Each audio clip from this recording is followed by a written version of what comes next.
the questions again. Okay, that's funny. So are imaginary things important? So Michelle, I want to ask about imaginary spaces. Do you think imaginary things are important? Like yards, and it feels like I'm flying, and there are like sunflowers everywhere. Little friends you take everywhere with you in your brain. If imaginary things didn't exist, then nobody would dream and nobody would try to do things that haven't been done before. Versus understanding of the convergence of light and space. My favorite imaginary space is actually space itself. Yes, the sky, the universe, flying through it. I think in every life you have to have something that's your own, and that's imaginary, isn't it? If it's your own. I guess my favorite imaginary place would be my ideal utopia. I think they are very important.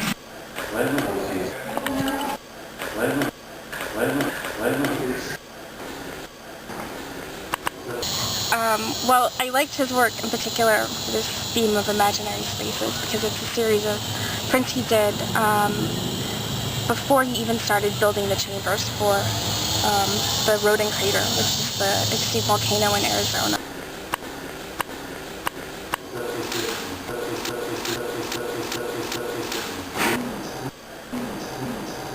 I imagine that I'm not where I am. Okay. It's nice to close your eyes and you imagine maybe that you're on some nice, warm, sort of warm beach. Mr. Rogers would be proud. And do you have a favorite imaginary place? Yes. What's it like?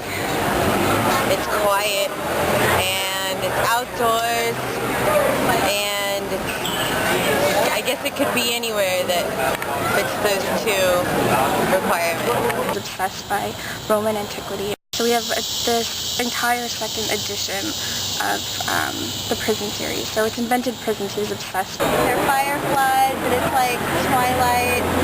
So nice.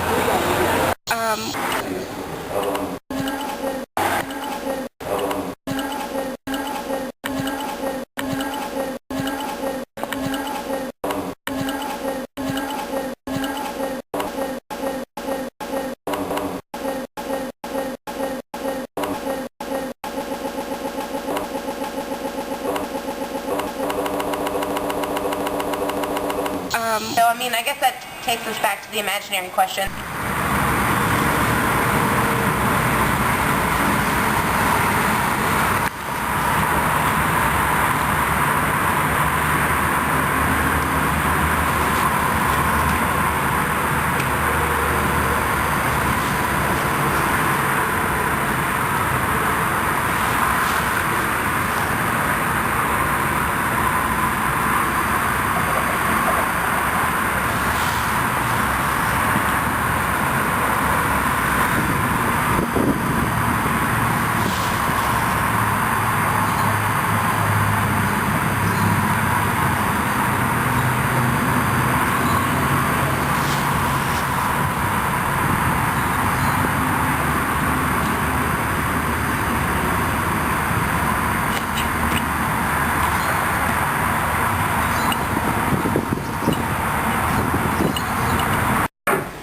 And do you have a favorite imaginary